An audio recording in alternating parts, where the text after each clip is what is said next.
लोकतंत्र हो गया कमजोर, भारत का एक राज्य हुआ विपक्ष विहीन। सिक्किम की घटना जानकर सब हैरान, प्रेम सिंह तमांग ने किया खेला। 10 साल में दूसरी बार विपक्ष मुक्त हुआ सिक्किम, जाने पर्दे के पीछे की कहानी।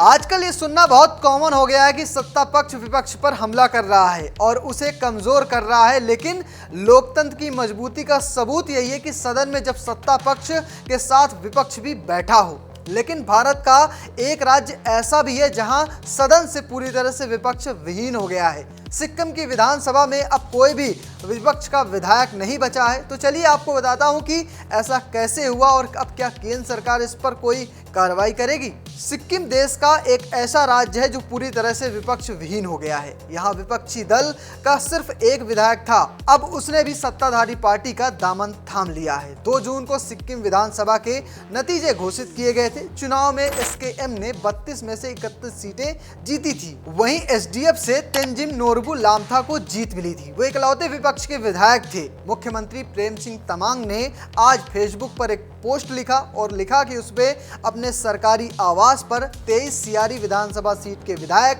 तेंजिन से मिलकर खुशी हुई। अब वो आधिकारिक तौर पर हमारे एसकेएम परिवार के हिस्सा हो गए हैं। इस पोस्ट के बाद सिक्किम की राजनीति थोड़ी तेज हो गई है। आपको बता दूं कि 10 साल में दूसरी बार ऐसा मौका आया है जब सिक्किम में विपक्षी दल का कोई भी विधायक नहीं है। बता दें कि 2 जून को आए नतीजे में एसकेएम ने 32 सीटों में से 31 सीटों पर जीत दर्ज की थी। अब विपक्षी विधायक के सत्ता में आ जाने से विपक्ष बचा ही नहीं। वर्तमान विधानसभा में 32 में से 30 विधायक हैं। इनमें से सभी अब एसकेएम के सदस्य हैं। 2 सीटें खाली हैं। सोरेंग चाकुंग निर्वाचन क्षेत्र से मुख्यमंत्री तमांग और नामची सिंधी थांग सीट से उनकी पत्नी कृष्णा कुमारी राय के इस्तीफे के बाद ये दोनों सीटें शामिल थीं। 2 निर्वाचन क्षेत्रों से चुने गए तमांग ने रेनॉक का प्रतिनिधित्व करने का विकल्प चुना है। अगर बात करें लामथा की तो उनकी गिनती एसडीएफ के बड़े नेताओं में की जाती थी। विधानसभा चुनाव में वरिष्ठ एसकेएम नेता और शिक्षा मंत्री कुमांग नीमा लेप्चा को कह सकते हैं 1314 वोटों से हराया था।